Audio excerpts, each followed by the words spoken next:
Because you know what? When I'm pissed off at the government, I go loot an Apple store. I go steal things from my local high-end department stores. I rob from Macy's. I steal shoes. I go and I burglarize the Coach outlet because this is gonna send a message to the man. Stick it to the man. Stick it to the man. Get yourself a new pair of J's. Yeah. Stick it to the man. Man, there's nothing that says I'm pissed off at all the socio-political issues like looting me a new 65-inch flat screen TV. 65-inch, hell, go big. Get an 85-inch. Well, you got to be able to carry it. And most of these people are averse to work. So it's not like they're actually going to, do any heavy lifting. So we'll stick to the 55 to 65-inch. Have you noticed since they started allowing looting that the looters have gotten fatter? Yeah, a bunch of lazy, now that degenerate they don't have scumbags. Well, now that they don't have to run, you notice they got a lot fatter. Like it used to be, if you had to steal stuff, you had to at least be in shape, right? Because you had to run away from the cops. Now in L.A., you don't got to be in shape anymore because it's allowed. Yeah. Up to, was it $999? Something like that. Hell, you can get yourself what is it? ONN 85-inch flat screen for like $600. I was commenting not last night, but the night before. It's like, man, all these people, they don't have to go to work on Monday morning. No, of course not, because they're lazy, degenerate criminals. And again, the dishonesty in the media, calling these people protesters. They're not protesters. They're shitbags. They are degenerate shitbags with an IQ of about what I scraped off my shoe. And they're looking for reasons, they're looking for justification to engage in degenerate shitbaggery. And there are plenty of Democrats out there, including Boston Mayor Michelle Wu, who would like nothing more than to have that level of unrest, because here's why. It fuels the narrative that Donald Trump is this fascist Nazi, number one, and number two, just like Gavin Newsom, they believe that somehow, some way, this is going to catapult them to victories in the next election cycle, whether it's, in the midterms or during the presidential election. And I got to be honest with you. I'm glad you brought up Newsom, because we have an excellent clip of his new ad as he runs for president. Mr. Producer, can you go ahead and throw that up there? Because this is something that I think the average person in America should see. This is Gavin Newsom. He wants to be president so damn bad, and he wants to use this shit to catapult him to infamy around the globe. American dream and the California dream. There's no Alabama dream. Eat your heart out, Texas, Tennessee, and Florida.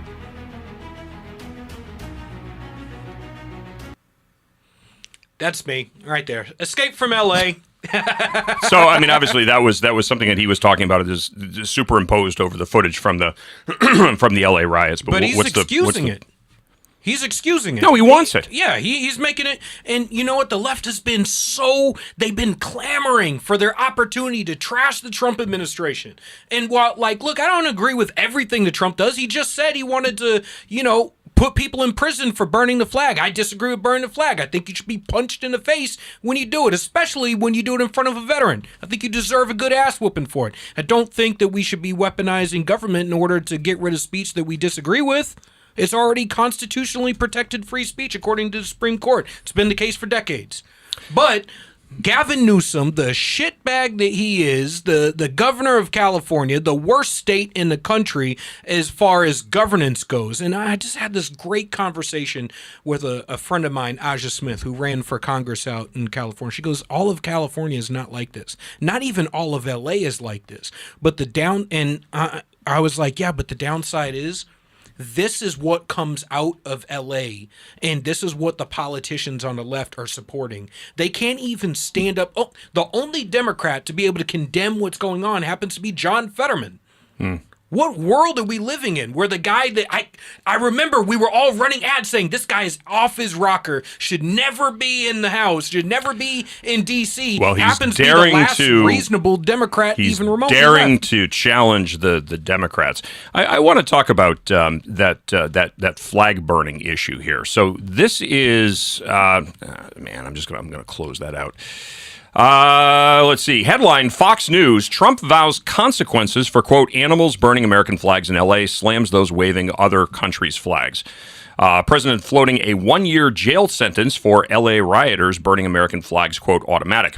From the article, President Donald Trump slammed anti-ICE protesters in Los Angeles who he described as, quote, animals for carrying flags of other countries and burning the American flag amid their efforts to protest federal deportation actions. Trump also floated the potential of imposing criminal penalties, specifically a 1-year jail sentence for burning the American flag during comments at Fort Bragg Tuesday afternoon commemorating the U.S. Army's 250th anniversary.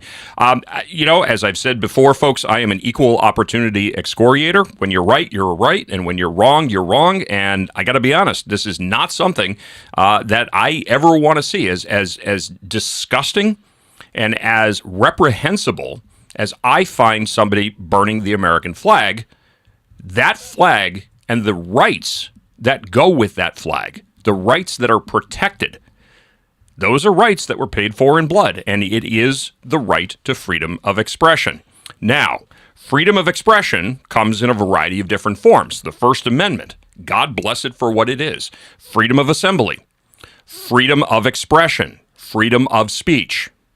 And I support wholeheartedly freedom of expression and freedom of assembly and freedom of speech.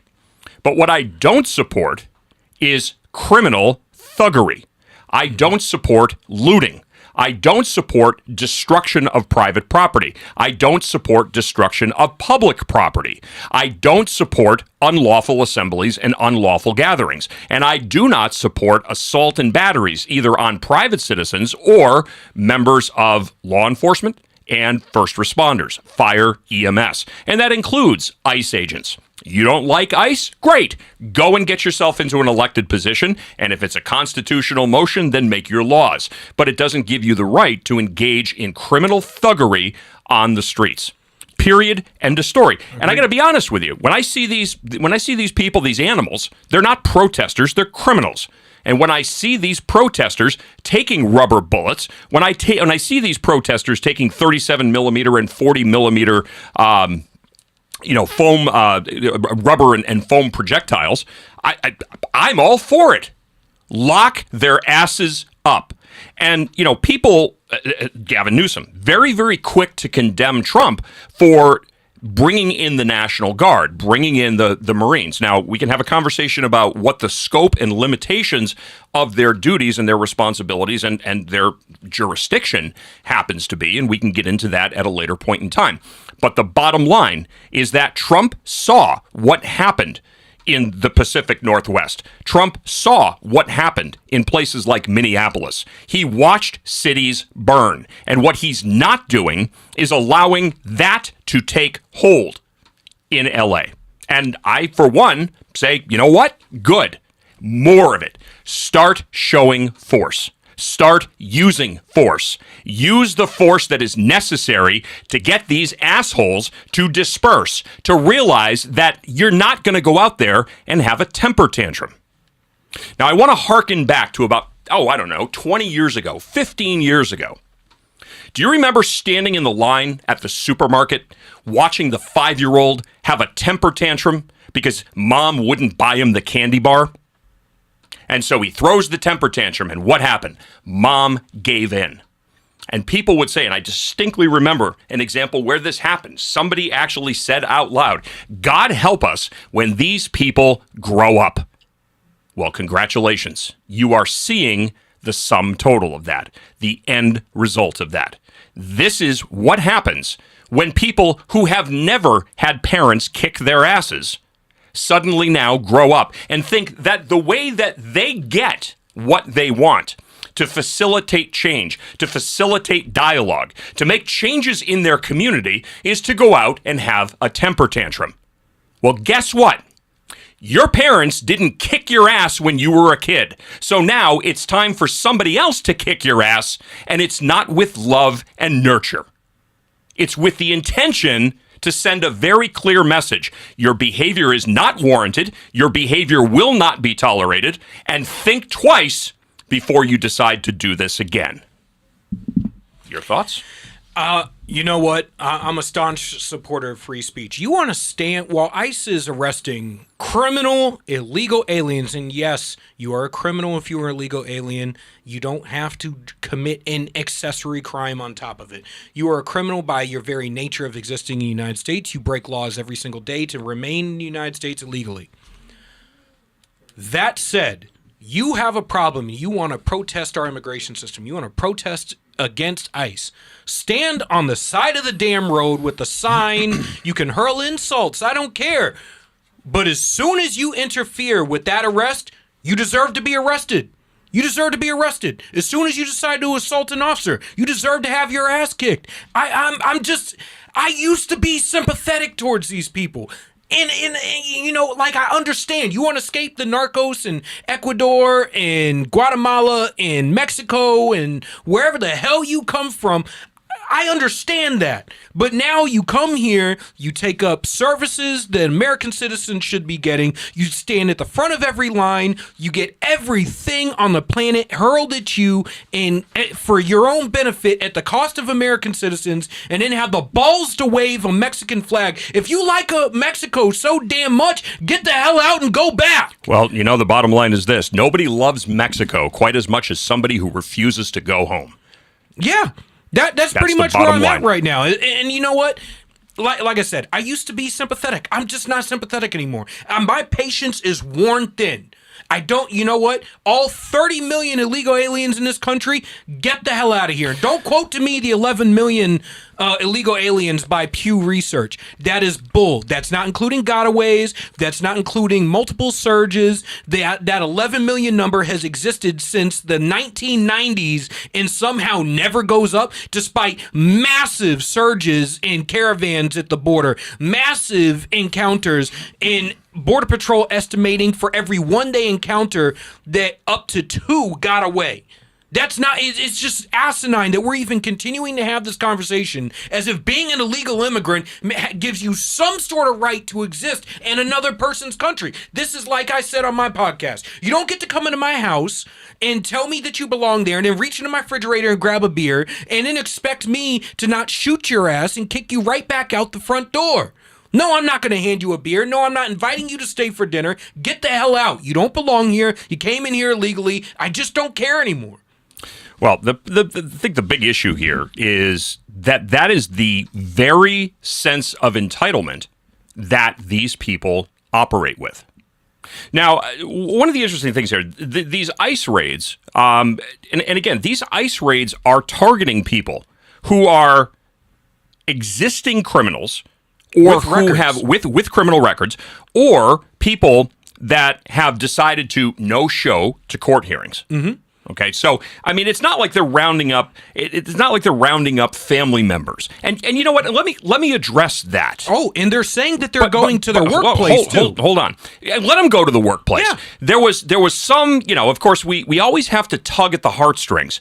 This is the low hanging fruit for the intellectually impotent. The people that are watching the CNN and the MSNBC and the drive-by legacy media that can't think independently, but who can only emotionally react and respond. And they're prompted by emotional stories. So now we're going to fly this story about a young girl whose father was taken away from her because he was an illegal with a criminal record. Well, I hate to tell you this, but all across the country on a daily basis, there are children who are without mothers and who are without fathers because their mothers and fathers chose to engage in criminal behavior. And a result of the criminal behavior is to be arrested, to be introduced to the criminal justice system, and then to be incarcerated in local county correctional facilities or imprisoned either in state correctional facilities or federal correctional facilities. That is what happens when you are a criminal. Your family loses out. And let me be clear for the left, all right? This isn't a race issue. You know, you see that, the brown skin and all that stuff. This isn't Man, you always got to play the race card, don't you? I do. But this isn't a race issue. This is an illegal immigration issue. This is a we have laws issue. This is a don't riot in my goddamn streets issue. It's really simple. You assault law enforcement, I hope law enforcement puts a beating on you. I really do. You go around burning down cities. I hope you get gut checked. I hope the Bloods and Crips walk their butts out in the middle of Rodeo Drive, in the middle of these protests, and start putting you fools down. I really do. There's no friggin' black and brown unity on this one. Y'all Now, I'm done with it. I do have to admit, we're not a part of your shit. You had no problem coming into our communities, pushing us out of our communities, taking our jobs, taking our services, threatening us, bringing your narco crap to USA. I have no problem kicking your asses right back out. Get the hell out. 833-603-8255. The phone lines are open if you'd like to be a part of the program tonight. 833-603-8255. You can let your voice be heard. All right, so this is not an operation that is limited exclusively to the West Coast and to California. There have been ICE raids all over the country. Now, a couple of things here, and I did mention earlier, the lovely communist mayor of Boston, Michelle Wu, excuse me, has decided to weigh in on the conversation by calling the ICE agents the secret police. Number one, alluding to the fact that somehow they're the Gestapo and the Stasi, the equivalent of the Stasi from East Germany. I'm so sick of people invoking Hitler. Well, I mean, it's every conversation eventually winds up, you're Hitler, I'm Hitler, you're a Nazi, I'm a Nazi. Everybody's a Nazi. You know, it's everybody that I don't like is a Nazi. So let's put that aside. Unless you're killing 6 million people here. And the bottom line is that Trump is not a Nazi. It's not fascism. It's called holding people accountable for choices that they've made. That's called being a responsible member of society. But I digress. Michelle Wu, and I think we have an article here. I want to play. Is it a video or is it? It is a video. All right, so we're going to play a video here real quick of the illustrious and well-spoken communist mayor of Boston, Michelle Wu. This will be entertaining and interesting. I don't know of any police department that routinely wears masks. We know that there are other groups that routinely wear masks. NSC 131 routinely wears masks. Mayor, just to clarify, are you comparing ICE, you said, to NSC 131, a neo-Nazi group? Are you comparing them to a neo-Nazi group? What I said is that Boston Police and no police department that I know of at the local level routinely wears masks. All right. So let's explain a couple of things here. If you're watching the videos, the live videos of the unrest in not only Los Angeles, but also Santa Ana, there was a big protest there. That was kind of more of a protest. It's always interesting that, generally speaking, they're peaceful protests up until the sun sets, and this is when, like rats, these vermin scurry out of whatever little corners they're hiding in and decide to, under the cover of darkness, engage in their thuggery, their shitbaggery. Let's just call it what it is, their criminal actions. But if you're watching the live video, you will notice that the police officers are being pelted with a variety of different things. Now, one of the things is to throw bottles, the plastic water bottles. Sometimes they're glass bottles, but they throw water bottles, the soft plastic water bottles, at police officers. Okay? Now, there are many, many instances where those bottles are not filled with water. Take a guess at what they're filled with. Urine, amongst other things. So in situations where now you have mobs of unruly people that are literally throwing and flinging bottles of human waste at them, and they are also using pepper spray and bear spray, which is commercially available in California, it would make sense that law enforcement officers would wear something to shield their eyes, their nose, and their mouth from potential human waste that's being flung at them. Now, I hate to break that. Maybe nobody's ever flung shit at you, Michelle Wu. Maybe it's time somebody did. And maybe, just maybe, when you get what we all believe you secretly want, which is to have that type of unrest in Boston, then maybe your police officers will start wearing masks. And no, because they're not trying to hide their identities. And no, they're not doing it because they're Nazis or they're Gestapo or that they're the Stasi equivalent from East Germany. It's because of personal protection. Personal protection from the very people that your communist leftist policies empower. I do have to add one note there. A lot of it is to hide their identities for the specific purpose, or for the specific reason that the left has been attempting to dox ICE agents, and that these ICE agents, when their identities are confirmed, have received death threats from narcos in LA and south of the border, and that we have criminals in this country who have taken it upon themselves to try and assault and murder ICE officers and Border Patrol agents when they're doing their job in deporting criminal illegal aliens and illegal aliens as a whole. Like there is a difference between the ones who are constantly victimizing American citizens and the people who come over here illegally. But I don't care whether you have a criminal record or not. If you're an illegal alien, I want you deported. I just don't care anymore. I'm done with it. So here in that regard, yes, they are trying to cover their faces for their own protection, not just from having feces and human waste thrown at them, but another tactic is they've been filling these water bottles, they've been freezing them so that they're throwing a rock solid object at you, but then after the fact, when it comes time for cleanup or for investigations, it looks like a frozen bottle, like a thawed out water bottle. And the other issue is they're filling it with hot pepper sauce. So they're filling the water bottles with hot pepper sauce or habanero peppers mixed in with the water, so that it has the same effect as if they were to hit you with pepper spray. So, again, I mentioned that this is not something that is exclusive to the West Coast. Here on the East Coast and down in Massachusetts, there has been an ongoing initiative down there, Operation Patriot, which, to the best of my knowledge, is up to close to 2,000 and I'm just looking to verify that number. Approximately 2,000 people have been apprehended in ICE, CBP, and HSI, Homeland Security Investigations, sweeps down there in the Granite State. Now, of course, in the Bay State, because, of course, Massachusetts is a sanctuary state. So we have just a couple of the high flyers here. These are the stellar performers. Ladies and gentlemen, these are the people who Democrats put above you.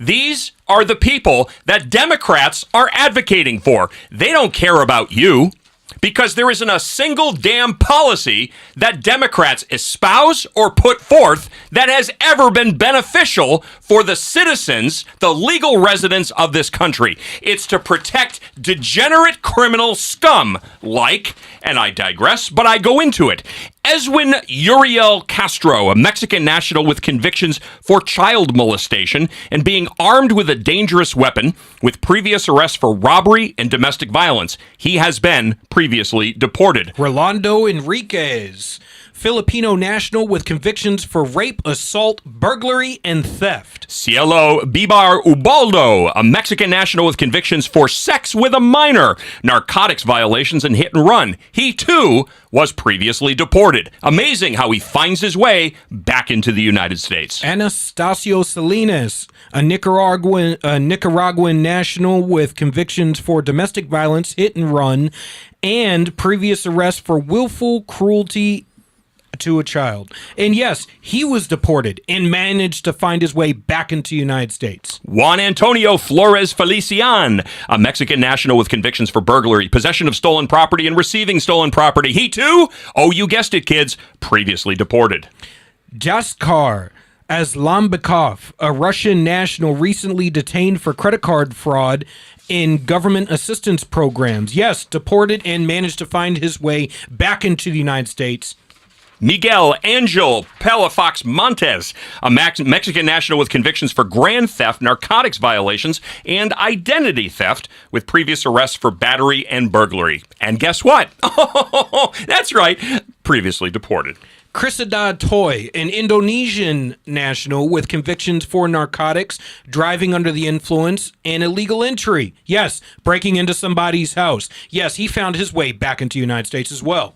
Jordan Mauricio Meza Escobar, a Honduran national with previous arrest for distribution of heroin and cocaine. Oh, and as if that's not enough, that's right, kids, he's a member of the Slapaho tribe. Domestic violence charges. Yep, Francisco Arguello, a Mexican national with previous Arrest for grand theft, larceny, and possession of a prohibited weapon. Yes, an illegal alien with possession of a weapon and committing larceny, and he found his way back to the United States under the Biden administration. And we'll just wrap it up with Russell Gomez Zul, a Mexican national arrested for assaulting federal officers during the riots. This, ladies and gentlemen, are the people that your Democrat politicians put ahead of you. These people moved to the front of the line. They get the rights that you fight for every single day.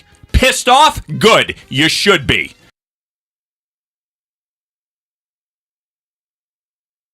You also see it with people of the left who are embracing people like Mangione, who killed an executive of a company in cold blood, execution style, while crossing the street. There is one party in this country that aligns with group that encourage this type of behavior because of baseline political disagreements, and that flies in the face of why our country was founded in the system that we have, where debate, non-violent debate, is a key source of us continuing to be a successful country. And thankfully, again, you have people like President Trump who are willing to stand up, be courageous, issue the fight, fight, fight call, and to push back. And people have the hope and strength to continue to pursue of the America First vision, despite the fact that they are being embraced by or pushed back by an organization, the Democrat Party and the socialist groups that are affiliated with them, that applaud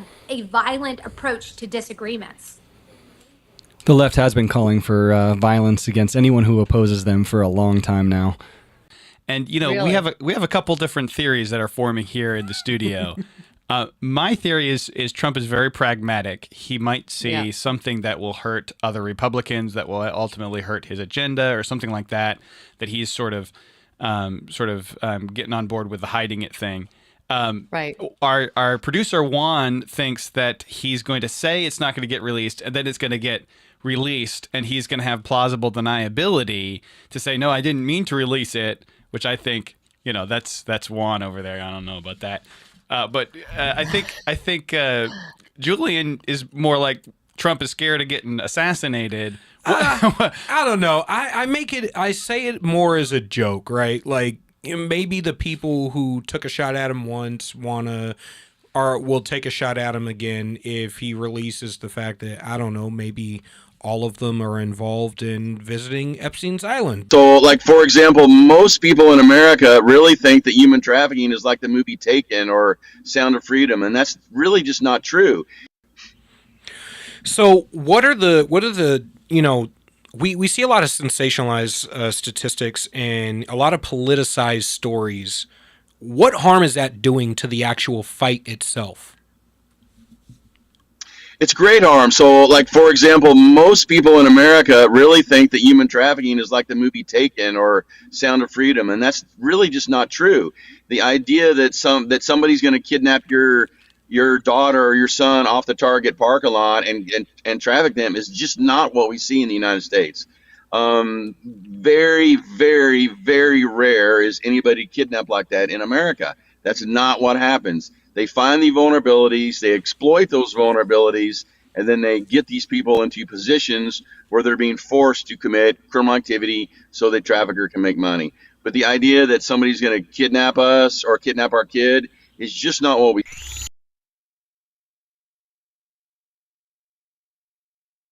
show out specifically talking about some of the leftist tactics that we're seeing not only in California, but I think that you're likely to see coming up over the weeks and months of the summer. We're just going to call it what it is. It's the summer of love 2025. You've got the idiots, the useful idiots out there that are mobilizing because they're taking their marching orders from Democrats who want to sow the seeds of destruction and chaos and violence and crime in the streets of good old United States.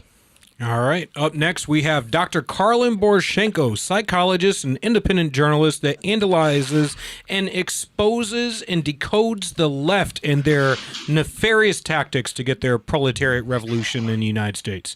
How you doing, Dr. Karlin? Thank you for coming on. But hey, the thank Epstein you for tweet having me. I've been very busy tracking all the stuff that's been going on the past several days, so I'm ready to chat about it. All right. So what do you see? I mean, let's give us your 60-second diagnostic of what we're seeing out there in California and what we may be seeing coming up on the 14th here around the country. Yeah, so the first thing that we need to talk about is that there is a huge difference between Democrats and socialists and communists. And I understand that it's a nice talking point to say that this is a Democrat-run social protest. It is not. It is a communist and socialist-run protest. I've been studying and undercover with the Radical Revolutionary Far Left for 4 years now. I know these people. I've been tracking these groups for years. We have several different protest groups and organizing groups that are coming together all over the country. The big protests are going to be on Saturday. They're run by a group named Indivisible, which is really more of a progressive group. They're also run by the teachers unions, the NEA and the ATF. They're heavily involved in the organizing. They have organized almost 2,000 events nationwide on Saturday. Now, it is just a coincidence that this happened in conjunction with the LA riots, because the groups that were organizing in LA, the primary ones are Mexican nationalist groups, immigrant groups. There's also Antifa that's causing a lot of problems in LA. There's the Party for Socialism and Liberation that's behind a lot of these protests. These are much more far left groups. So I know that it seems kind of coincidental that we have all this stuff going on in LA and then these big set of nationwide events all over the country on Saturday. It really is just a coincidence. These groups don't normally work together. But what people need to understand is, you know, the group organizing the event on Saturday, they've been organizing protests for several months, and they're usually actually legitimately very peaceful events. Because of all the violence, though, that has really radicalized the extreme far left into the equation. And I fully expect them, based on everything I've seen with protests going on around the country today, currently, I expect there to be violence and a lot of stuff going on this weekend, piggybacking on the No Kings protests. So that's what I'm seeing. So basically these people, and we've seen this in past protests as well, like the radical, the socialists and the communists actively using whatever is the current major issue of the day as the rallying cry to get more people out and supporting their cause in order to radicalize further to the left. I wouldn't say it's the major issue of the day. The far left has been planning to attack Trump and ICE specifically since right after Trump took office. They like I was covering this back in January when, a lot of people thought that the left was really demoralized after the election. The reality is that they weren't. They just went into organizing mode, and they've been quietly planning all this for months and months and months. And so I wouldn't say it's the major issue of the day. It was always the issue they were going to attack Trump on was the deportations. And they're managing to work with a lot of immigrant groups, especially in Los Angeles right now. We're seeing that. And those are the ones that are riling up the immigrant communities, which normally the immigrant communities don't participate in the far left protests, but they are now.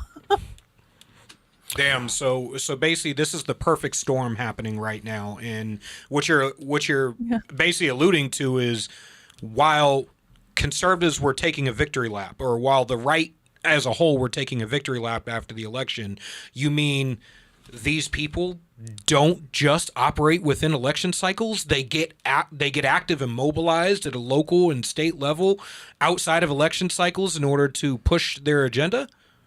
Hey, Julian, I'll even give you one better than that. These people don't even participate in elections. They don't actually believe in the electoral process. Their entire goal is eventually to overthrow the government. It's to overthrow what they call the capitalist U.S. government or the capitalist constitution. They do not believe that elections are going to get them there. And so, yeah, I mean, listen, the Democratic Party may have been demoralized after the election, but the far left was actually energized. And they see this as an opportunity not only to oppose Trump, which is basically their favorite place to be, but it's also to recruit and radicalize people that may have been more normie Democrats, liberals, progressives, things like that.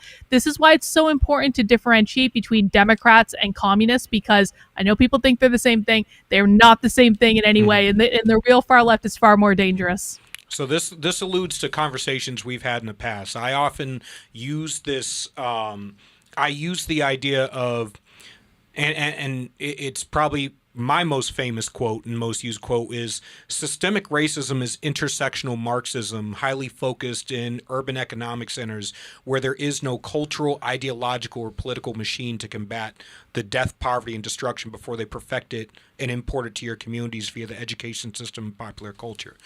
But underlying all of that is your juxtaposition, which is that anybody operating on a hyper-racialized, hyper-gendered, hyper-political narrative is completely missing the underlying regard that this is about taking down capitalism and taking down that main thread throughout the entirety of what makes up America.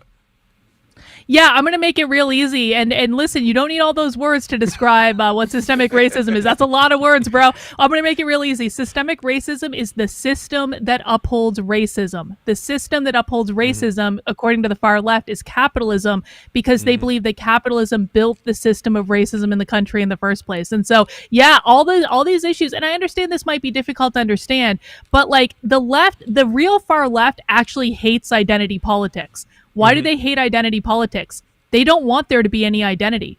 Yeah. So any issues related to gender, any issues relating to race, all of these things, if you're talking about Democrats and liberals, they are playing identity politics. Real socialists and communists, and again, it's the real socialists and communists that are driving all of this stuff. The Democrat stuff is trickle down. And so they actually don't want identity to exist at all. But they'll use identity politics because they're smart enough to know that they can use identity politics because the useful idiots will latch on to that and become the foot soldiers for what they're trying to get achieved, especially in these major cities. Or do you disagree with that? I really do disagree with that, but I do understand why you think that, because that's how it's positioned a lot of the time in the media. But again, I spend my days actually listening to what the real far left says. I go into their trainings, I go into their, documents, I read their manifestos. I do all the boring stuff that drives everyone crazy so you guys don't have to. And so, no, the real far left actually is very anti-identity politics, and they have been for a very long time. So anything, and they're anti-identity politics because anything between you and the state. It's not that so much. They believe the state is built on capitalism, but it's anything between you and the collective. So the collective for them is going to be different than the state. I understand what you're saying, though. Yeah. But yeah, I mean, essentially, they believe that all identity, all categories are socially constructed by capitalism, and they believe that all oppression will go away if we just get rid of all categories, which I know sounds bizarre, but they do actually say this in their trainings. They do. Now, is this training? Is this training for the foot soldiers, or is this training for the people who are going out to manipulate and exploit the useful idiot crowd? Because I got to be honest with you, the people that I see marching around couldn't find their way out of a phone booth with a map. These people are the bottom of the barrel intellectuals who could absolutely be exploited and manipulated by people who see their lack of critical thinking skills and recognize their vulnerability towards manipulation.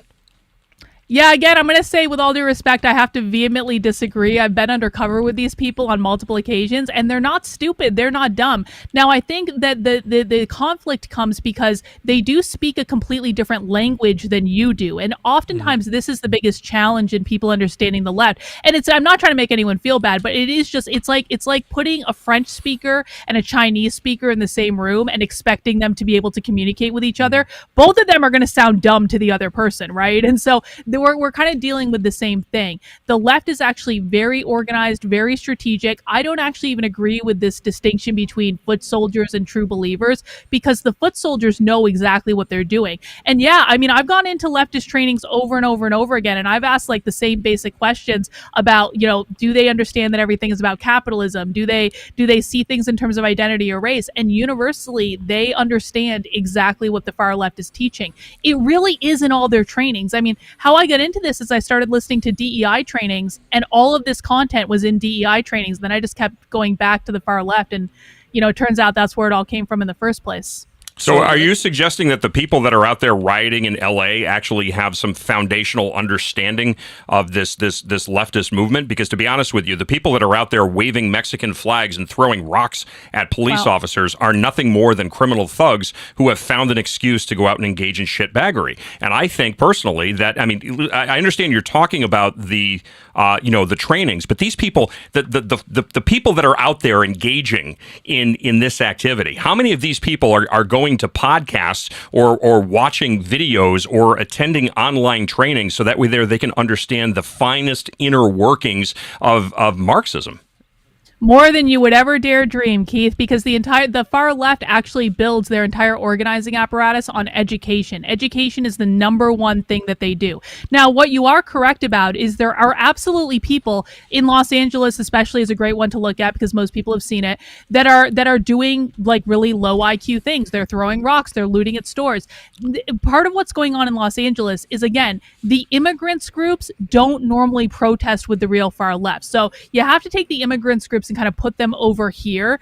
A lot of those people are just, they have people in their families that are here illegally. They don't want them to get deported. So it is a little bit of a wrench. Not every city is going to have that. What I will say is members of the Party for Socialism and Liberation 100% do the type of education that I'm talking about, and they're one of the major organizers of all the protests across the country. And I say that again because I've been tracking these people for 2 years. I've been in their meetings. Antifa, 100%. Antifa is actually more educated than almost anyone on the far left. Now, they're violent, militant thugs, but that's because they've internalized this ideology and they believe it with every fiber of their being because they spend so much time studying it and talking about it. So I understand, like, is there a lot of nuance on the left, but these are not dumb people for the most part. So these are the people that what you're talking about, the people who are emotionally, physically, psychologically, and educationally invested in the ideology. These are the people who are putting out the bricks. They're doing the trainings on filling water bottles and freezing them, macing cops with bear mace. The people that were handing out the gas masks, which are not. No, that I completely understand. Yeah. But when I watch, we were watching the other night, watching the video of the shirtless guy in the minivan doing reverse donuts. And then sideswiping bicyclists. The notion that this guy somehow is a leftistly educated operative, to me, just I don't know. That just seems kind of crazy. It's just here's a shitbag who's doing what shitbags do when there's an opportunity to stick their middle finger up at the man. But I understand it from the organization standpoint. Absolutely, I would concur with that 100%. Yeah, but what do you think is more likely, that the shitbag was the one that organized the tens of thousands of people to come out and protest, or that the shitbag showed up and took advantage of the situation? So it's like one of those things where I understand it's the most outlandish thing and makes the best media content, but the people that are doing that stuff are not the organizers. They're not the ones that are doing this. They're the ones showing up and causing problems, and they're doing exactly what Antifa and the Party for Socialism and Liberation and these far left groups want them to do. So if there's anyone that's foot soldiers, it would be the immigrants groups, because they don't normally associate with the far left, and so they are being used in this case as the useful idiots. I think that's what Keith was alluding to, is that these groups are the useful idiots, and you have the organizations you're talking about that are actually, they're purpose driven. They know exactly what they want to accomplish, whereas these immigrant groups, they have other aims towards legalizing, amnesty, whatever it may be, that are just being used in a situation and to, I guess, some degree being taken advantage of? Yeah, I mean, maybe a little bit, but again, Los Angeles is really kind of it's the unique situation in this because there's so many immigrants there. But if you look around the country today, I've been tracking protests around the country today in the middle of the week. Boston had massive protests, Chicago, massive protests, Milwaukee, of all places, like places in Texas, Arizona, stuff like that. There are these protests that are springing up all over the place, and I've been looking at the video of these. These are not immigrants groups. These are Antifa and the Party for Socialism and Liberation. So back to Summer of Love and, original Summer of Love. We had in the original Black Lives Matter protests and stuff, I remember back in the day, we had this conversation about how during the day you'd have the peaceful protests, and then right around that 9 o'clock hour, you'd see Antifa throwing Molotov cocktails and throwing bricks through windows, and you had that viral video of that black woman going, "Stop, stop, stop! They're going to blame us for what you guys are doing," and they're going, "No, we're helping you. We're helping you." Is this what you're talking about? Yeah, I mean, yes. I do think that that's pretty much what we're going to see this weekend. I think mostly during the day, you're going to see a lot of peaceful protests, and they will be mostly peaceful. But I got to be honest, the amount of protesters that have come out today on a Tuesday night or afternoon, That's given me pause about the people that are going to be showing up during the day on Saturday. I think there is going to be a massive turnout on Saturday. I just got done streaming and infiltrating 2 organizing calls for it that are being put on by the protest. The ACLU tonight did a protest to train people how to know their rights. They're basically trying to train people on how not to get arrested or what to do if they do get arrested. There were over 20,000 people on that call tonight. I'm looking at this No Kings. I'm looking at this No Kings toolkit for hosts and supplies and legal representation, insurance for the This is in depth. This is major. I don't think the average person understands how bad this is. Are you comfortable saying where you are located? I'm in New Hampshire. You're in New Hampshire. Okay, that's what I thought. Yeah, because I've had you on my WNTK show previously. We've had actually some very, very good conversations about this. I mean, I'm curious, and I wanted to ask you because I suspected that you were in New Hampshire. I just didn't want to divulge that without your permission. But I mean, I'm looking here, Keene. I'm looking here at. I kind of laugh because the one that's going to be happening in Peterborough is only 12 to 1:30 because the 65 to 70-year-old useless housewives crowd can't stand up for more than 90 minutes. But I mean, do you think that these people are really going to start to engage in violent criminal insurrection here in New Hampshire? Because it seems to me they're just asking to get their asses kicked. Do I think the woman hosting a house party in Peterborough is going to be a violent insurrectionist? No, probably not. No. She might throw a scone at you, but that's probably the worst. Yeah. But when you look at places like Keene, when you look at places like Nashua, I'm actually surprised that there isn't one in Manchester. But Portsmouth, Dover, Concord, North Conway. Of course, no surprise. There's one in Lebanon. Of course, there's one in Hanover.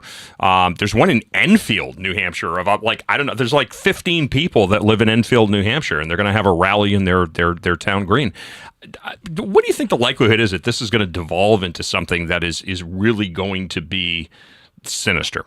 I mean, at least here on the home front. Well, in New Hampshire, Keith, I'm not worried about it devolving into violence at all. I think if people want to go out and see what's going on, they'll be perfectly safe to do it. I'm going to be going to Boston, where the Pride Parade is actually combining with the No Kings protest. And so we're going to see what's going on down there. Again, there are massive protests there today. So I'm tagging my husband along with me to make sure that I have someone to protect me in case things get rough. But that's where I'll be. Give me a call for that one. That sounds interesting. Violent and naked. I got nothing. But what could possibly go wrong, right? But so paint us a picture of how bad you think this might get over these next few days leading up to Saturday. How bad should we be expecting? Should we be expecting for it to get violence, assaulting officers, burning down courthouses again, or again, not here, but I mean, we're talking about major metropolitan areas where you're likely to see that. Boston, New York, Philadelphia. I mean, Baltimore. I mean, just there's so many of these cities that this has been fomenting for so long. They're powder kegs, and again, all it needs is just the right time, the right opportunity with the right message to just set these cities ablaze, literally and figuratively. Yeah, I think that's exactly right. I mean, listen, I have Party for Socialism and Liberation on video talking about trying to stage a pre-revolutionary crisis. They've been trying to provoke this for 2 years. I mean, they got, and again, I have this on them saying it on video flat out.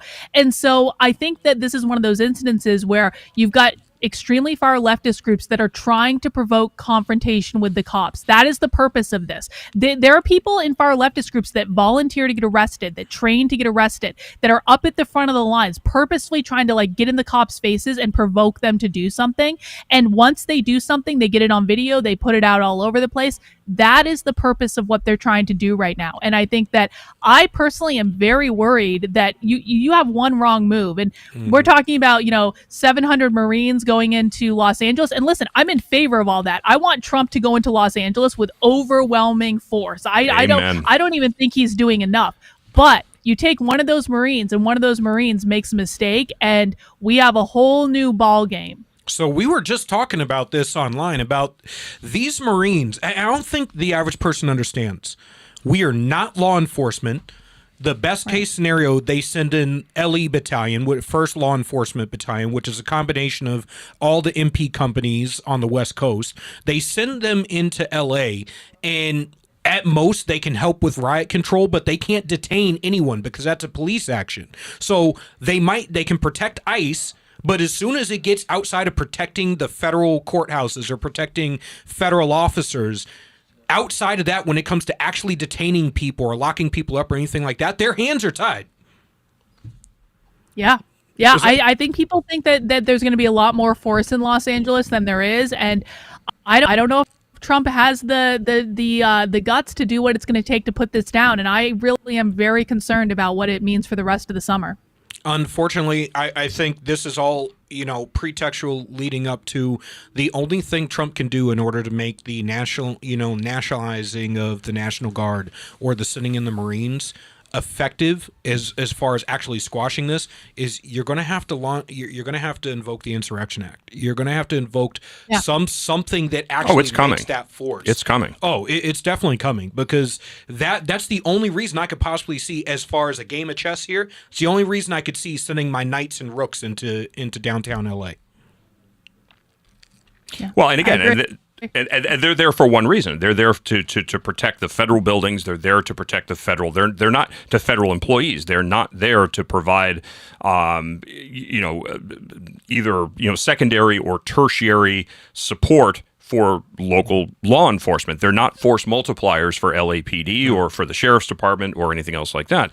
So, again, I think it's one of those questions that if this thing winds up spiraling out of control, I had mentioned earlier, I'm very surprised with all of the illegal firearms that are on the street in Los Angeles that there hasn't been a couple of people who have taken pot shots. Maybe there has been, and we haven't heard about this, but you would imagine that at some point in time, you're going to have some low IQ turd that's going to wind up taking a couple of shots at law enforcement, and that's where things are going to take a very, very ugly turn. I tell, like I said earlier, Trump, go ahead and tell the Bloods and Crips to go ahead and clean house in L.A. Take out the narcos themselves. These are your neighborhoods, protect them. But any chance they had of winning black support just went out the window. I just see that they just spray painted over the Kobe Bryant mural for his death. Well, I actually thought LA, they just spray painted over Kobe Bryant. If there is a God in LA, it's got to be Kobe, and they just graffitied all over the mural of him and his daughter. Let me know when they graffiti over the George Floyd Memorial, and then I'll By the way, we're still celebrating the fact that George Floyd has been 5 years, drug and crime free, but I digress. This, I don't know. They're pushing and they're pushing and they're pushing and they're pushing, and Trump is going to respond. There's no question about it. But this is something that we had been talking about months ago. Was that the Insurrection Act was absolutely going to be utilized? That he was going to be going after the mayors and the governors of these cities. There was an organization that was actually started by J.B. Pritzker and the governor of Colorado. I forgot the name of it, but it was like Governors Preserving Democracy or something like that. And it was that they were setting themselves up basically with a parallel government, which is one of the first steps to a revolution, is to have a mechanism to govern in place if, God forbid, they were ever successful. Where does this end? And I had mentioned earlier, this is June 10th. We're not even in the summer yet, so we still have months of this. But Trump isn't out of office until January of 2029. Based upon what you've seen, based upon what you're hearing, what do you think is likely for the summer of 2025, the summer of 2026? I think it's going to be worse this summer than it was in 2020, and I don't even think it's going to be close. Because it's like they're ready to go. I mean, Trump is really pissing them off with a lot of stuff that he's doing. They're highly organized. They are highly strategic about what they're doing. They plan out months in advance. Like I said, Antifa has been talking about how they want to attack ICE facilities literally since November, since like the week after Trump got elected. And so they've been disseminating all this stuff out for months. And we've seen this play out in the media where there's been these just like smaller protests that get a little bit bigger and a little bit bigger and a little bit bigger every single time. And now it's starting to reach a point of critical mass where they're getting really big, and they're only going to get bigger. And I just recommend people in cities, be safe. Do not go near these people. These people really are dangerous. They are not your friend. A lot of them are, I say they're smart, and they are very smart, but a lot of them are crazy. They're smart crazy. And so you don't want to find yourself in a situation where you can get hurt. So you got a lot of people online stealing your work, but none of them could stand up and sound the horn and be like, "Hey, by the way, I just stole some intellectual property from Dr. Karlin Boroshenko, but I'm not going to ring the alarm and let you know about what's coming in a couple months." It happened to all be about grifting. Julian, it's almost like you've been Twitter feed screaming for months, why aren't you idiots listening? I'm showing you the literal effing video.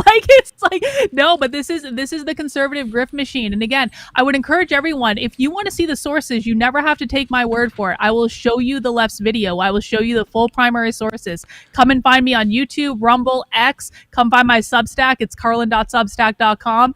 And I will show you what they're doing. And there is no question, once you actually start looking at the content, that we are in a world of trouble. And I do not believe the right takes this nearly as seriously as they should be. Thank you. I want to get you back on because I actually want to do more and do that expose on that, because I think we need to blow the doors off this. I think we need to blow the lid off this, and I think people need to understand exactly what is behind this movement. There's a lot of confusion about it, and I think the best thing to do, it's the best disinfectant possible. Expose it in the sunlight. Thank you so much for jumping on the program. Really, really appreciate your time tonight. Thank you for coming on, Dr. B. All right.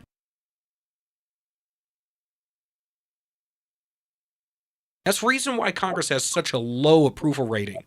So this is where I say I am not in line with the old school neocon, we need to have decorum over good legislation.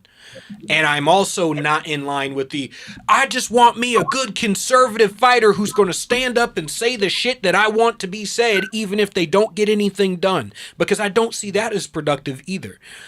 If you're going to fight, it needs to be like the founding fathers. Have duels on the House floor, beat the crap out of each other with canes, but actually get shit done. Because that's what the vast majority of American people want. That's the reason why Congress has such a low approval rating. Like, what are they, in single digits right now? I think last I saw it was 8%. Yeah. And it's only getting worse because Congress is fundamentally broken. They're incapable of getting anything done. And that is all that matters. Most people actually want you to get things. I mean, you raised a great point. If we don't get this cleaned out and if we don't fix what's broken, liberals get back in power, they will make it so painful for us that we never get another shot at it again. They'll be throwing everybody in prison. We'll have open borders. It'll be a free-for-all. It will be a burden to be an American citizen because we'll be the only one paying taxes and we'll have to fund everybody else. You literally become a slave to the society. I mean, it will be so awful. So we have to make sure that President Trump is successful at what he's doing. It can take a huge hit, like replacing Keith Hansen for Josh Barnes, and it's still an awesome show. I am Pastor Josh Barnes, the apologetic poor substitute to Keith Hansen, but I am unapologetic about my Christian values and my conservatism. Joining me, of course, or actually I'm really joining him because I'm just here to substitute for Keith Hansen. By the way, it's going to be a great show, despite the fact that the great Keith Hansen isn't here. That's how great Granite State Live is. It can take a huge hit, like replacing Keith Hansen for Josh Barnes, and it's still an awesome show.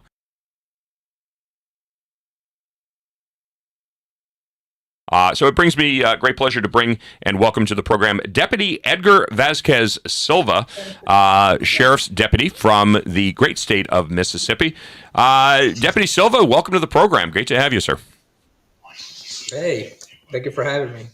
So I'm not going to take anything away from you here, sir. Please tell us your story, start to finish. Love to hear it. Okay, so I'm a DACA recipient, and I'm also Deputy Sheriff here in the state. Beautiful state of Mississippi. I'm employed with Stone County Sheriff's Office in Wiggin, Mississippi.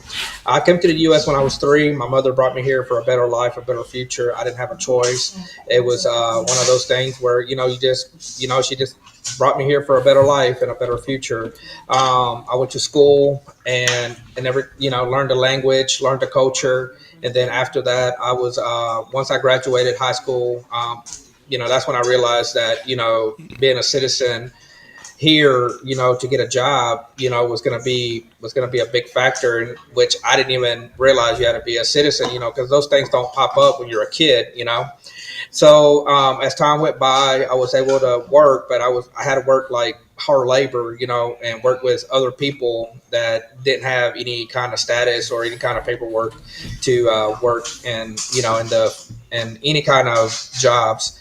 So later on, I went to college, and that was hard because you had to pay out of state tuition because as an undocumented immigrant, you can't get grants, you can't get you can't just get those kind of loans in order for you to go to college. So, and my beautiful mother, God rest her soul, she wanted to sell her home for me to go to college, and I was like, Mom, me being here for college for about a year, it's really, really tough. It's just not for me anymore. We'll figure something out. Luckily, Obama came along and he decided to bring the DACA program.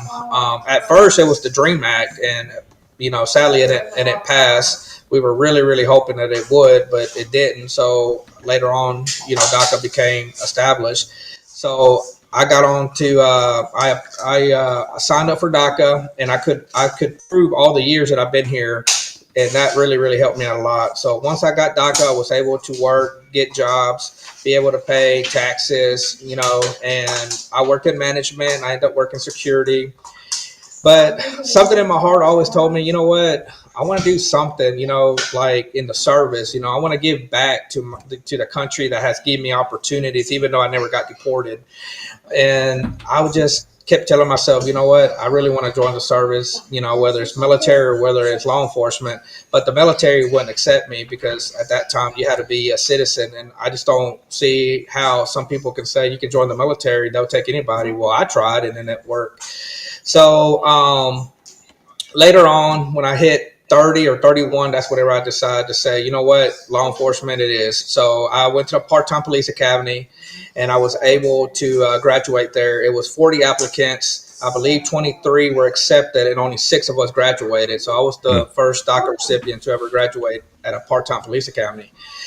When I graduated, Columbia Police Department hired me, and when they did, I was able to work on the road, and be able to help people, and get to know them and learn the community. And then as time went by, I was honored to work at I was honored to go to the full-time police academy. And when that happened, 4 weeks in, because at Mississippi it's 12 weeks to graduate. So I was 4 weeks in, and that's whenever they found out I was a DACA recipient, which I never had an issue in the part-time. But when I went to the full-time, it was an issue, and I was dismissed. They told me I had to have at least 60 to 90 days to have some type of green card or some type of citizenship, and there's just no way you can get that within 90 days or 60 days. Immigration right now is tough, and it's always been a controversial subject, and it's really, really hard to be an American here. And those that are American citizens here, they should be really, really proud, because there's people like me that wish we could have that status so I can fulfill my career. The problem that I'm having is that when Columbia hired me, you had 10 days to submit your paperwork. Well, I didn't know how that worked. That's something that our chief had to send it to standards and training. So our chief never turned it in. And then I was, in my mind, I thought I was already certified, and I wasn't. So that's the problem that we're having here. And so the sheriff and I decided to go to minimum standards and talk to them and say, hey, look, I'm legal in a way. I've got driver license. I got a social security card. I have my DACA status that I had to renew every 2 years, and making sure that I am, my background is perfect. What all do y'all need? So, and that's later on, my story started making a little bit of news. And then WDAM reached out to me and wanted to do an interview, and they interviewed me and interviewed the sheriff, and the sheriff is, backing me up. And then I actually reached out to Fox News, and they reached out back, and they're like, you know what, you're a great candidate for with the DACA and speaking for DACA, and how you want to meet the president. And we did an interview with Fox News, and and the rest is history. And here I am sharing my story, and I'm hoping to meet the president and see if he could do a miracle for me, so I can pursue my career in law enforcement, so I could give back to the country that has given me the opportunity, because this country is the greatest country in the world. I mean, we wouldn't have any immigrants coming to this country that didn't love America. And I'm speaking for DACA recipients, because there's a lot of DACA recipients that are conservative that don't want to speak. And I'm actually one of them that actually is speaking to tell other people, like, hey, we love this country just as much as Trump loves this country. So, we're Americans, but not on paper, but we sure prove we are Americans every day. So you had said that you believe that you were already certified, but come to find out that you weren't. Is that as a result of your part-time academy, or is that a result of the time that you spent in the full-time academy? It was actually when I was in the full-time police academy. It's when I found out that later I was not certified the whole time that I was with Columbia Police Department. Okay, so were you certified after you went through the part-time academy? No, what it is when you go to the part-time police academy, they send your paperwork to the I think they send it to the state, but for some reason, all my director at the time, he put everything on there, and everything fell in. There was no issues, there was no problems, and then in the whole time that I was in the police academy as a part-time, there was never an issue, and I graduated there. But then when I went to the full time, that's whenever they said, okay, there's a problem there. Mm-hmm. So now the issue right now is what? Because I mean, with DACA, you have work permits, you have protections. There are mechanisms in place that would help you to number one, not be deported. Number two, to be able to work, so on and so forth. So what is the issue? Is it with your state's post certification? Is it with the federal government? Yes. So it's with the post certification. It's for the post, and then the fact that I have tried to reach out to senators here in the state of Mississippi, and I couldn't get hardly nobody to help me. And the only thing they ever said was it's more like a federal. And I'm like telling myself, okay, if it's a federal, how come there's other states? Yes, they're democratic states, but how come other states have allowed DACA to become police officers? New Mexico just passed a bill for DACA to become police officers. And not to mention the ATF have made new guidelines. So it's like they keep saying it's a state thing, but then they'll turn around and saying it's a federal thing. And I have reached out to the governor, and I can't get nowhere with the governor. I tried to call him, actually reach out to his office and send emails, and I could never get anything from the governor. I wish he could reach back to me, and maybe we could work this out. But for right now, I just don't have any luck with my certification, because right now it's pending until I either get a green card or I become a citizen. So what is it going to take for you now to get the green card? Okay, so this is pretty tough, because a lot of people think, hey, if you just marry somebody, you can become a citizen, and that's not true. The problem is, since I came here illegally as a child, I have to leave the country through an advance parole that is in place. And so I applied for it. I sent it out in February. I'm still waiting for my approval, but I have to leave the country, come back in, and then apply for my green card. And if I do it by myself, it's going to take maybe 10, 15 years for me to get a green card. But if I marry a U.S. citizen after coming back to the U.S. and submit my paperwork, my marriage license, it can take less than a year for me to have a green card in the U.S. So is that, This is where I look at something and I say, you came to this country when you were 3 years old. There was no intent. I mean, as somebody who studied in the academy, clearly you know what mens rea is. At 3 years of age, you do not possess the mens rea to make a decision to come into the country. It seems to me that there should be, and I don't know the particular individuals of your case, but it seems to me that there should be a mechanism in place to speed your process up. And when people would say, well, that kind of contradicts some of the things that you've said in the past, Keith. No, I've always said that I think it should be on individual merits. I think if you are taking advantage of the system, if you're here with welfare and with free housing and with free education and the Obama phone and everything else, and you're simply taking advantage of the country, then I don't think that we should be supporting people. But I think on an individual basis, when you're looking at people, you're looking at the individual merits of the case. If you have somebody who has, as you clearly have, you've worked your butt off, you've kept your nose clean, you're trying to pursue the American dream, and you didn't come to this country under false pretenses or illegally, because as a child you can't do that, then there should be a mechanism to be able to say, okay, based upon the merits of this case, based upon your individual achievements, based upon what you have done with your life for the duration of your life, there is something that should be done here for this. I would be the first person to say that is only, it's not fair, it's just. Yes, sir. And and my biggest frustration is, like, if I had $1 for every person that said, hey, you know what, just marry a citizen. And, and I'm like, I've been here my whole life. I was raised by a bunch of buddies of mine that are rednecks. I went to their Baptist churches, and I'm not Catholic, to be honest. I'm just a good old Mexican country boy, and I love Jesus and I love God.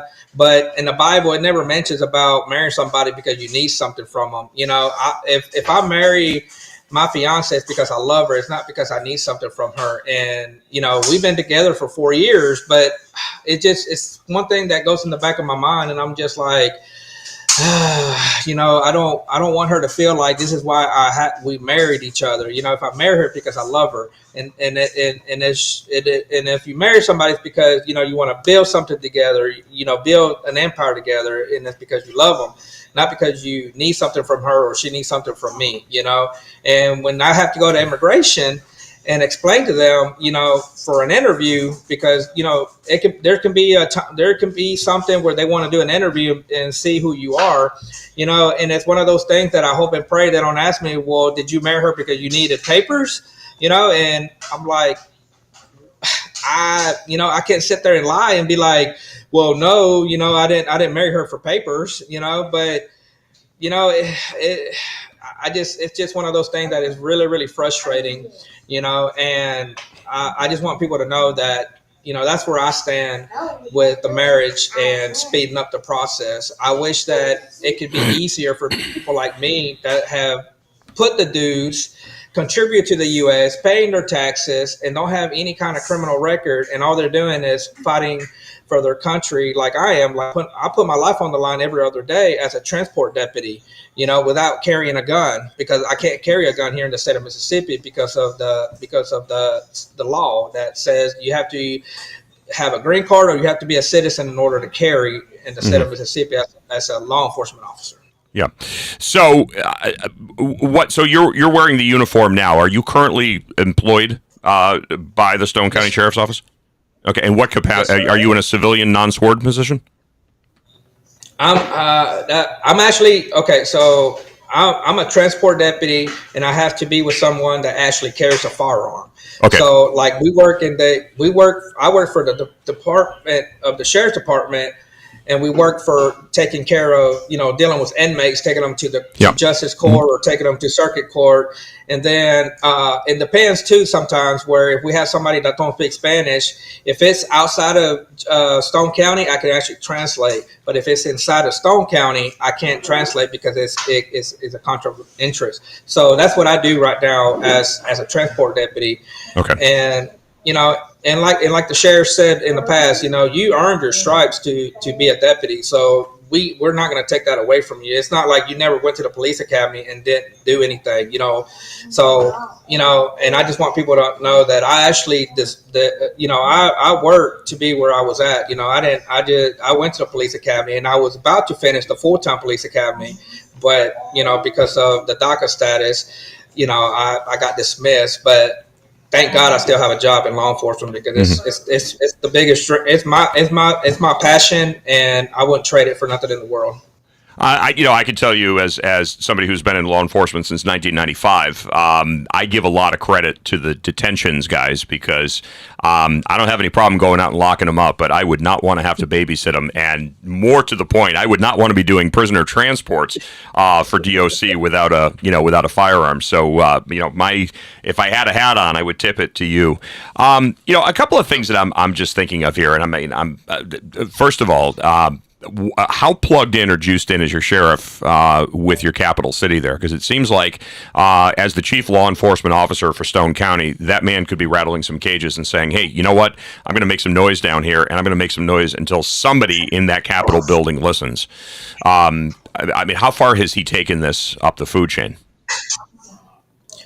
To be honest with you, we have tried to the point that I said, you know what, I'll put myself out there and I'll fight for my story, and the sheriff can only do so much, and I don't want to put that too much pressure on him because he has other deputies to worry about because we had 2 deputies getting shot in the past year, this year, and so I try not to get too much involved, but he does help me a lot with it and gives me guidance, and the last time we ever heard from a congressman was about 6-7 months ago, and and apparently he watched my video and stuff from Fox News, and he was going to get back with us, and here we are about 5-6 months later. We haven't heard anything.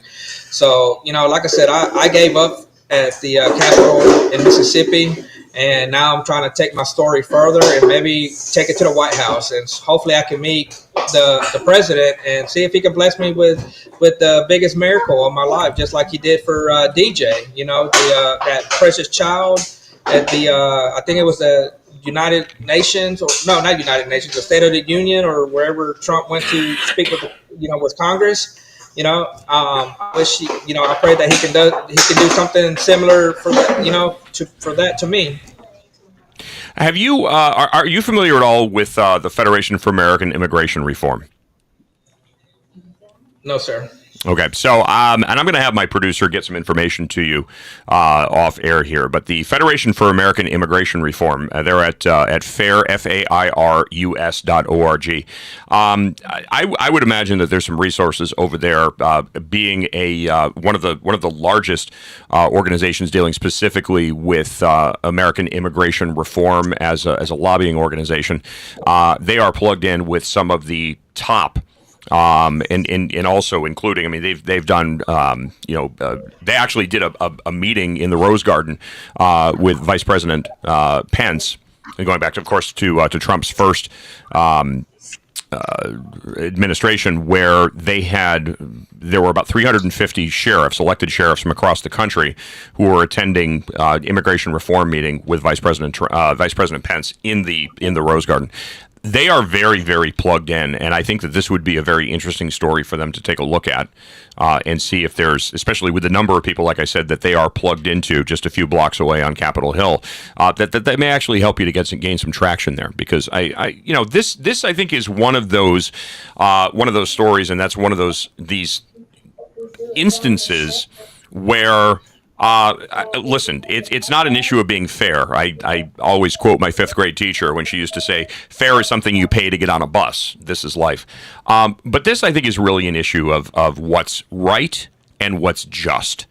And the fact that, as I said, you have done what you've done with your life. You've paid your dues.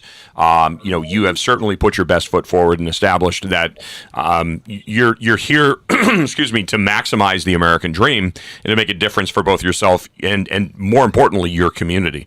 I think this is something that probably people should be looking at and saying, okay, here's a perfect example, really, of where the human side of this comes out. And I'm not talking about in the bleeding bleeding heart progressive liberal way, but in a way that's actually just, and I think it makes sense. And I think if we put your story out in front of 100 people, I would suspect that 99 out of 100 people, even the most conservative amongst and most pro immigration reform, are going to look at your story and say, well, first of all, no choice of his, 3 years old, he's made the best of it. Look at where he is right now. He's outperforming a significant portion of the society that's out there on Saturday afternoon doing anti-ICE immigration protests and no Kings rallies. We should probably take a look at this and see what we can do here to speed this process up. This should not be something that's moving at the speed of government. Yes, sir. And I'm a conservative as a DACA, and I kind of shock people when I say that, because people in my culture, almost half of them are Democratic, and then you got half of them that are for Trump and conservative. And we saw on our election how many Latinos and Hispanics actually voted for Trump, this year, and it was a big number. It's a big jump.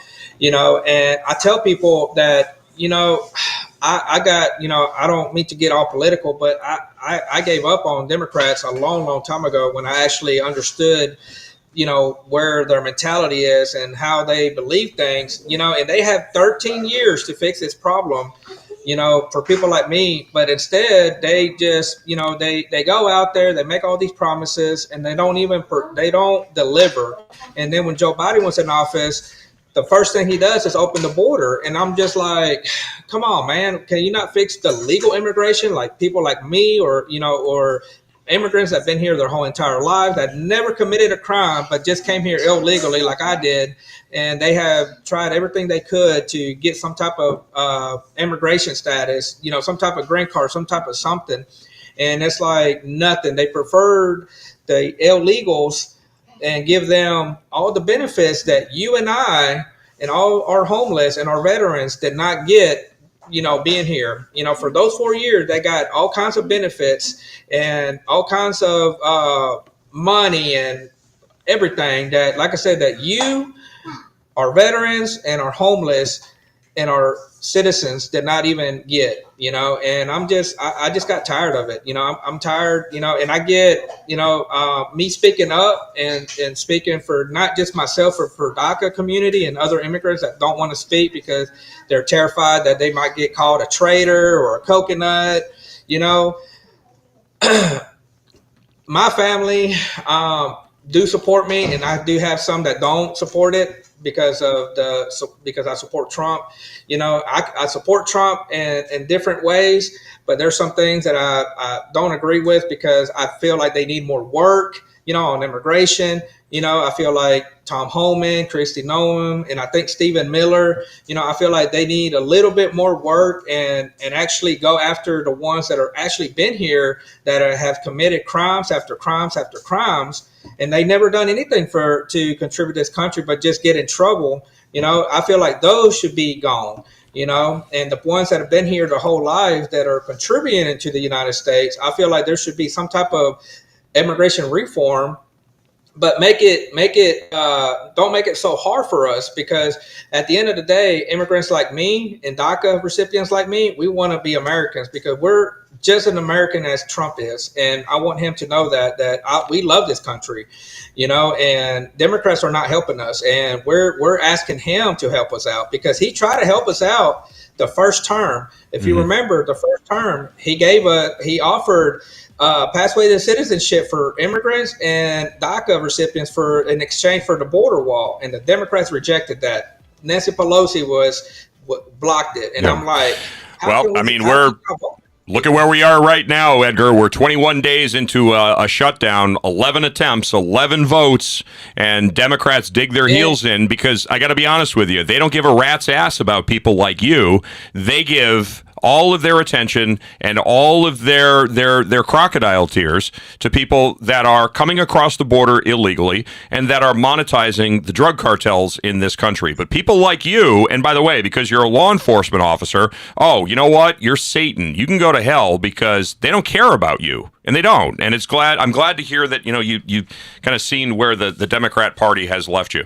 Listen, people who do it right, there's a reason why people like you get pissed off, because you're doing it right, and all of your efforts, all of your energy, all of your time, all of your sacrifice is literally being flushed down the toilet by people who are coddling people who aren't doing it the right way, who are cutting corners, taking shortcuts. And I think we can all agree that that is wrong. I'm going to reach out to you off air here because I want to plug in to touch with some people here that I don't know if they're going to be able to make a direct difference, but they may be able to make enough noise to get some attention on your story. And we're definitely going to continue following your story as well too. I think it's compelling, and I think this is an issue of what is just and what is right. So I want to thank you very much for your time, and keep the faith, because you know what? Somebody is going to hear your story and they're going to be in a position to influence some change here. Deputy Edgar Vasquez Silva from the Stone County, Mississippi Sheriff's Office, I want to thank you so much for being a part of the program tonight. Keep the faith, and we'll be in touch. Yes, sir. Hey, thank you for having me. And I want to say one message for all of the American citizens. Please be proud of this country. Pray for our nation. Pray for this country.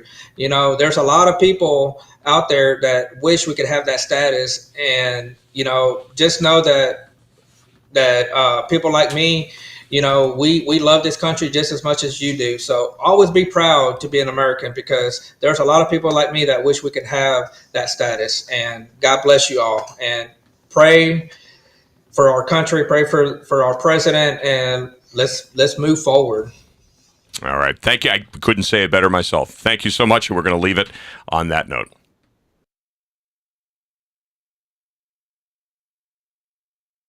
Everybody's identifying with their favorite leader, and like we were kind of talking about before.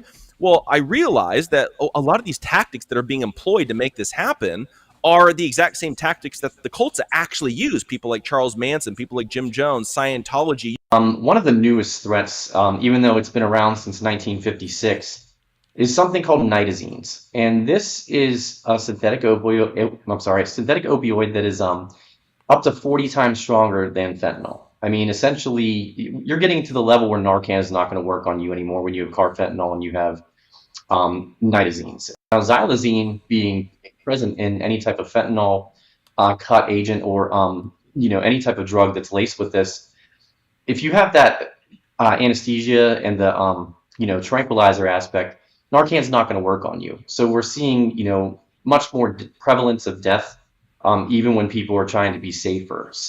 But nitazines are the new emerging threat. And what you find and what you see in the media, gentlemen, is, right now they reported 79,000 deaths in 2024. That number is extremely light because, let's be honest here, they're not autopsying homeless people. Homeless people are, every single day we're losing hundreds of them to, fentanyl and other substances. We just had an 11-year-old die. It's probably the first time they try something. So you can't call that an overdose. You call that an accidental poisoning because they don't know it's there. And that's really what we're starting to see is the political fracturing that we're seeing. It does not fall along the red-blue corridor, as nice as it is to say, liberals, conservatives, progressives, nationalists, whatever you want to, whatever labels. What we're really seeing, just exactly to your point, we're seeing people who are fed up with this system and saying enough is enough. And that, to me, is the new paradigm shift. It's we the people versus the establishment. And of course, the establishment is beholden to the globalist powers and that globalist narrative. And so that's really the new political divide, is the people who can see clearly and say, we've had enough. We want to have something that looks a lot more like the founders founded than what has body snatched our government over this last century. That's we the people. And we're going to stand up for America's interests. And you can call us nationalists or America first or whatever you want to call it, but it's we the people versus the establishment.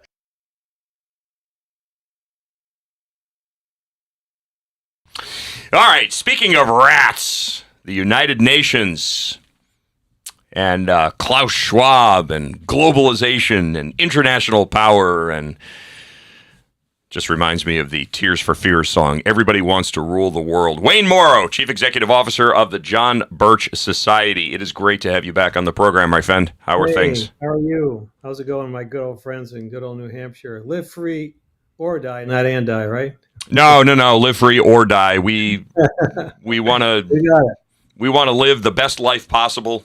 Absolutely. And then we want to go home to the kingdom of heaven. That would be a great end. Good old New Hampshire. Good deal. Snowing yet, by the way? I'm sorry? It's not snowing yet, right? Next week? 1 inch of snow at the top of Mount Washington, actually. I'm not surprised. So it's already oh God, no. Yeah, it's too early. It's too early. We were just in the middle of tick season, what feels like a couple of days ago, and now suddenly we're about to welcome in the cold November rain. I don't know. It's pretty crazy. So what's going on in your neck of the swamp there? Well, a lot real busy. I mean, big day is October the 24th is the 80th anniversary of the Day of Shame, that we actually become part of the United Nations. We've been trying to get out, talk about ticks. We've been trying to get out of that thing since back there when Mr. Walt said 1963, get us out. Mm-hmm. And as time goes through, what a disaster that place has been for everybody. I've had a conversation since I saw you last 3 times about what good things have come out of the UN, and I was still waiting to hear what some good things came out. Still waiting. Yeah, we did feed a few children and really needed some food, but other than that, I'll tell you, it's been an absolute nightmare for everybody. Yeah, absolutely. But we've been busy trying to get people activated for, as we talked last time about the vote coming up in November next year. And I think I left with you last time, act like you lost, because that's still the world of complacency still exists. And I have to wake up good fellow Americans that this is an important election. The left is real busy. I don't know about New Hampshire. Are they banging their screaming and yelling the woke crowd? But I know they certainly do that down south. Yeah, well, I mean, it's the usual. It's the usual up here right now, to be honest. I mean, it's the same change nothing establishment Republicans that are, again, they're too busy spiking the football in the end zone to realize that, especially in New Hampshire here, we run in 2-year election cycles, Wayne. So, it appears as though we are being set up for the same thing that happened in 2018. 2016, anything with a pulse and an R next to its name was going to be carried across the finish line by President Trump. And then the 2 years that the Republican Party spent spiking the football in the end zone, the Democrats reformulated, and 2018 we lost everything with the exception of the corner office because, hey, you know what? Chris Sununu, that was a Freudian slip. Chris Sununu, His Royal Highness Christopher T. Sununu, is Democrat light. He was a safe bet for a lot of mainstream Democrats. They looked at him and said, well, he certainly was better than the Democrat candidate, but the executive council, which serves in lieu of a lieutenant governor, the House and the Senate, it all went blue. Whether or not that's going to happen again, I mean, it seems to be that there's a little bit of disarray right now with the Democrat Party here in the Granite State. They still haven't quite figured out what's happening. And to be honest with you, 21 days into a government shutdown, I think they're going to have a very, very hard time explaining that to at least the voters who may vote Democrat but still have an iota of critical thinking skills. So I don't know. It remains to be seen. But I mean, I don't have high hopes for the Republican Party here in New Hampshire because the majority of them couldn't find their way out of a phone booth with a detailed map. Of course. So no key person against ex-mayor, senator, or whatever she is, Jean Shaheen. I thought for sure that'd be somebody good coming replacing her. Well, John E. Sununu is supposed to be announcing it's imminent. So it was expected today. I haven't seen any news flashes yet that he's announced. But he is, at least as an undeclared candidate, he is in hypothetical lineups that he would take that office. So. Okay. All right. I was kind of curious. That's always been a surprise. Watch, because I lived in New Hampshire almost 30 years, and I watched her come from a, town politician up through the ways when Steve Merrill decided not to run for governor. So I think she jumped over a couple of folding chairs line up. Mhm. And so that's been a long time ago, but that's a surprise. But anyway, a good question. So that's what I've been doing. I've been busy trying to get people activated again into out of complacency to get busy as we talk about our Congressman scorecard on our website. Very important to have our Congressman Senate scorecard, how people vote, even state legislators. It's really important to get involved in the process before it's way too late. And so, like I said, act like you lost. But I think you want to talk about the United Nations. You know, United Nations, we spend $13 billion a year. We're about 25% of their overall budget. And I think I showed with you last time all these. Here's all these little places where all the UN has offices. Mhm. And they're all over the map. Most people have no idea that the World Bank's in Washington D.C. The International Monetary Fund is of course in Washington D.C. Then you have New York City has a raft of them, and then you have them all over. The IMO, International Maritime, is in London, and on it goes all over the world. France, UNESCO, The Hague, and it's amazing when I think I sent you guys a copy of this magazine when we did this map, and I show this even the guys in Australia. A couple of weeks ago, they were just gobsmacked saying, man, I didn't realize there's so many offices. What are these people doing in these offices? They're on the menu. They're dicing up the world for world government. But there's two pieces of legislation. It's H.R. 149A by Chip Roy. And then there's one, S as in Sam 669 by Mike Lee at Utah. And this is what it said. It's called the Defund Act, and this is what it stands for: disengaging entirely from the United Nations Debacle Act. That's what it stands for. And basically, guys, what this says, and it's been around for the last 4 or 5 months, and Lee, Blackburn, and Scott actually co-sponsored this on the Committee on Foreign Relations. Termination immediately from the United Nations, no more funding, repeal the United Nations Headquarters Agreement Act, you're out of here. And it keeps on going on. And we're not going to participate in peacekeeping operations, the Blue Helmet program, like in Korea, like in Afghanistan and places like that. Now we're not going to do that any longer.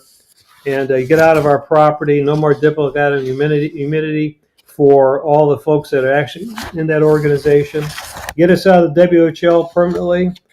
Get out of other convention agreements we had in the past.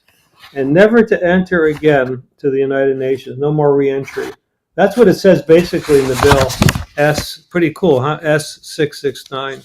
And that's still available, so I recommend all your listeners to send a letter to the congressman to support H.R. 1498 and S669, And so let you know, some good things are happening even at the legislature. I don't know if you guys are aware of that. Mhm. That's cool. I actually did some history.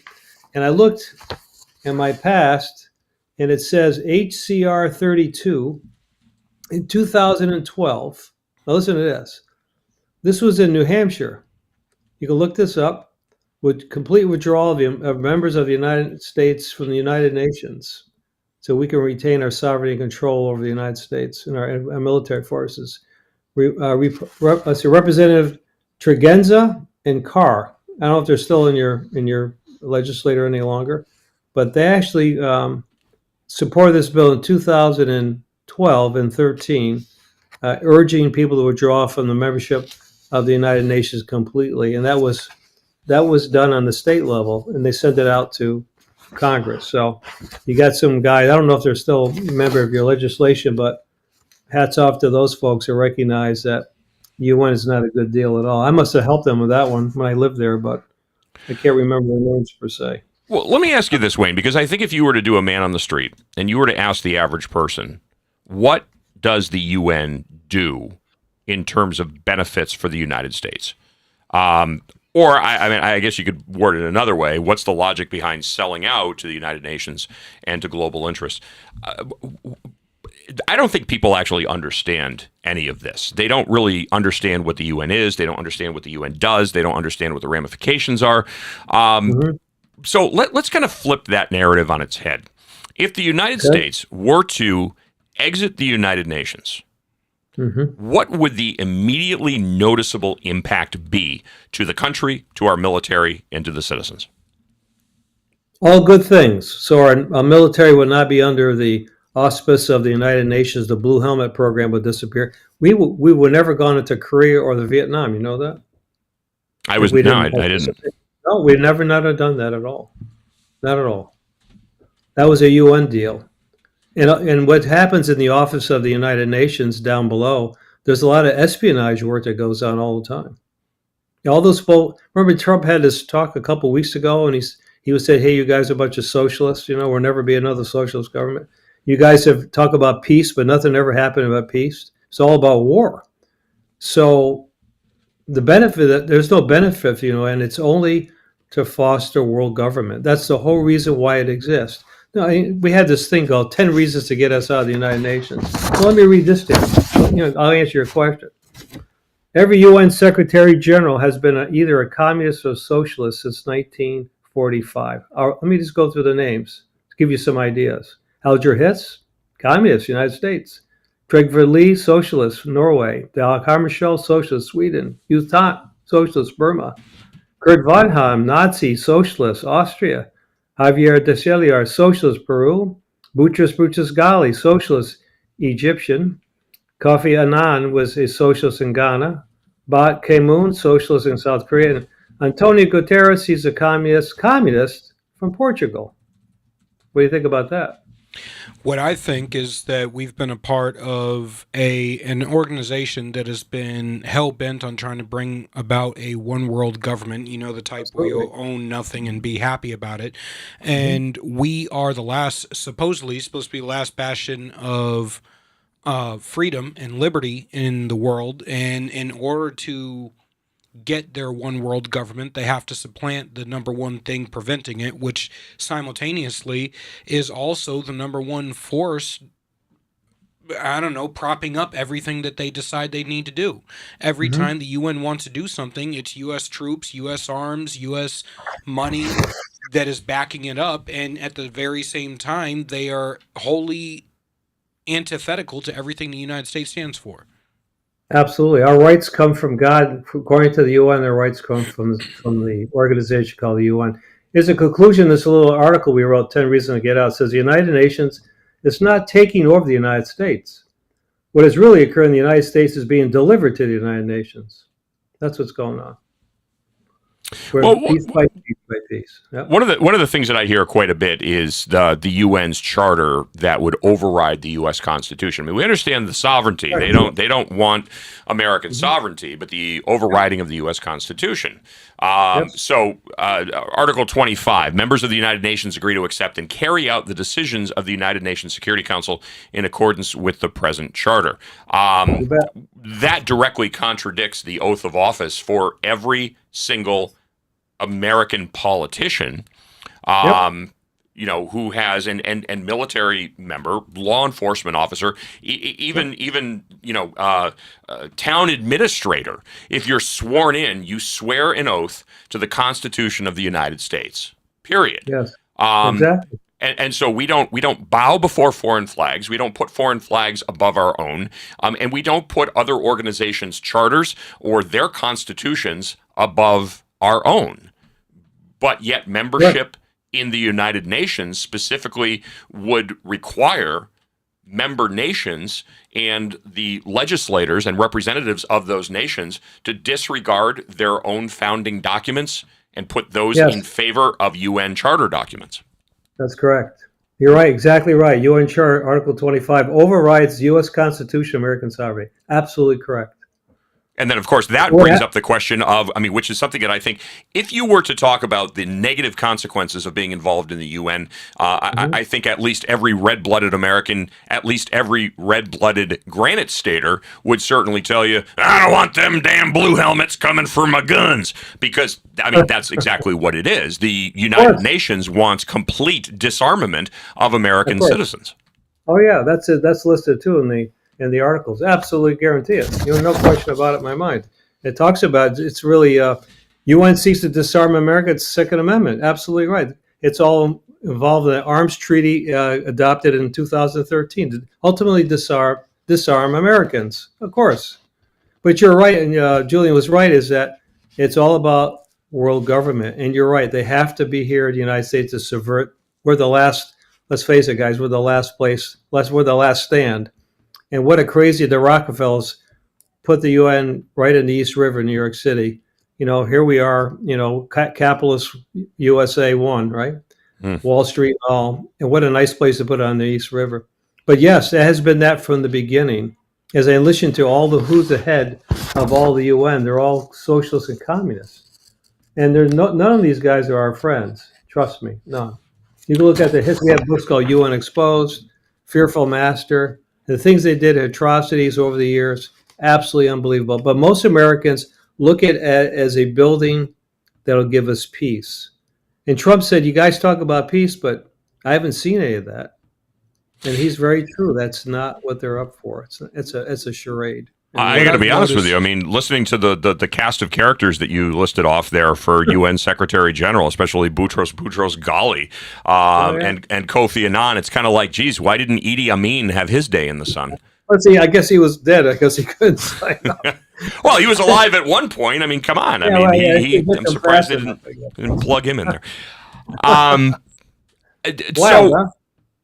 So, and what I think one of the things that people would look at and say, well, okay, so we still have the Second Amendment. The Second Amendment is intact in this country. Just use it as an example. So if the Second Amendment is intact in this country, despite the overwhelming pressure from the United Nations and member nations for America to disarm, well, there's proof positive that we can still be a member of the United Nations, just playing devil's advocate here.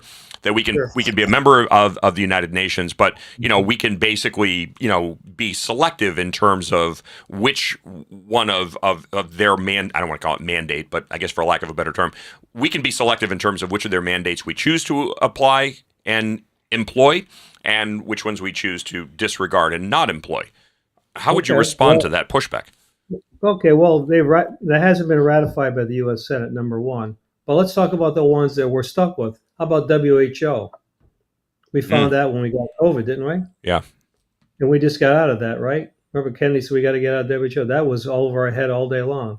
And they watched how the little mice did all the wonderful things of COVID. That was a good experiment, by the way. It all came out of the UN. I know the things we talk about, sustainable goals. This is a thing that you guys really have to really understand. It's like I said, I'll send you a copy of this. These are sustainable goals. There's 17 of them, right? And anything they talk about now, anything you'll hear about sustainability and sustainable goals is all UN driven. Those are the 17, everything you see locally, good old New Hampshire, where you all live, talk about air, about legislation, about redistribution of land. That's all fits with sustainable goals. Every one of those boxes has to get ticked off. Decent work environment, economic growth, affordable and clean energy. Have you heard that before? Climate action, life below the water, seas, right? Life on the land, gender equality. How about that one? Quality education, right? Zero hunger. Lots of luck of that. No poverty, right? Sure. Sustainable cities, 15-minute cities. All comes out of here, pal. Right here. This is it. It all comes out of here. Out of those sustainable goals, there's 17 of them. When people really want to learn something about it, you study those 17 goals, and anything you see in your state legislation, as well as in the federal, all point to the 17 sustainable goals. That's their new rules. They play by the game. And Agenda 2030 is when they want to take over and finish up the game of world government. Yes, sir. What I see to be a common thread within the 17 sustainable goals is that they have nothing to do with sustainability of the world population, nothing to do with the sustainability of individual rights or liberty or prosperity, everything to do with the sustainability of government control. Yeah. Everything is about being able to control a very select few who have hyper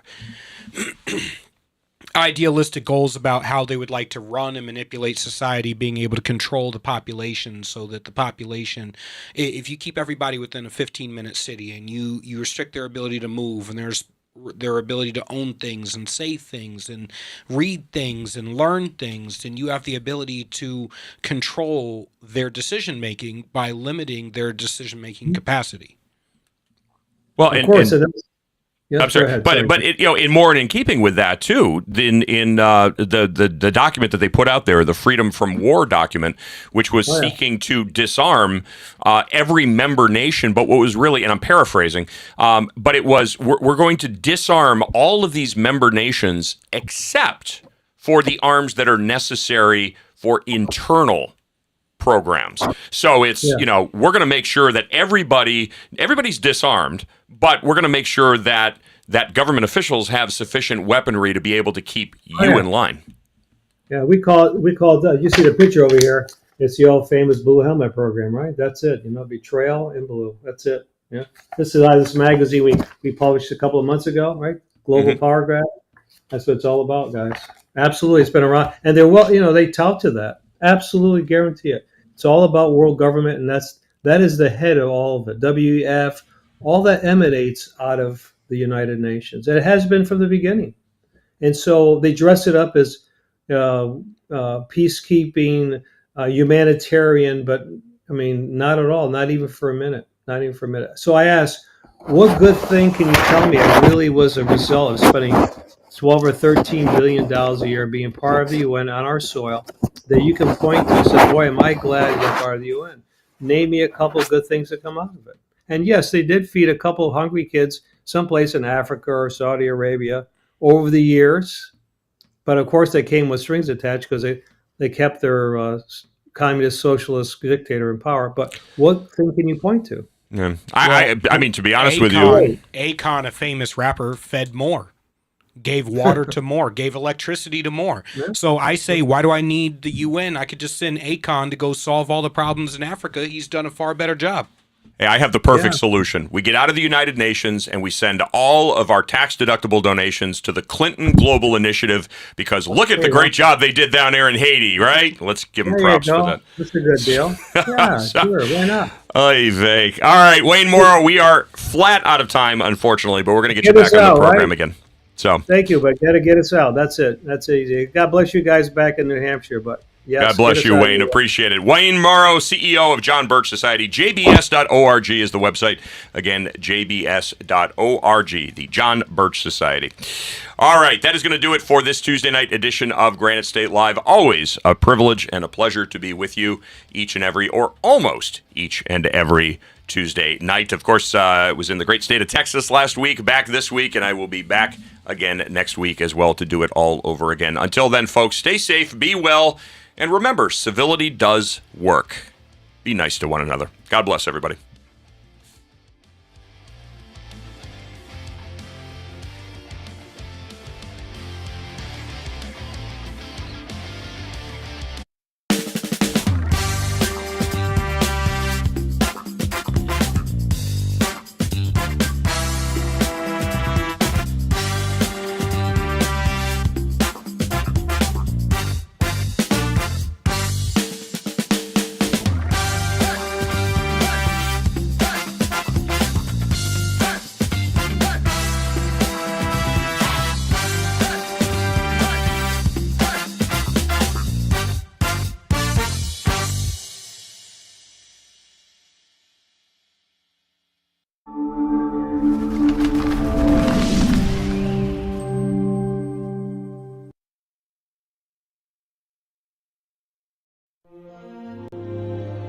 We're about news, commentary, conversations, truth, liberty, and God.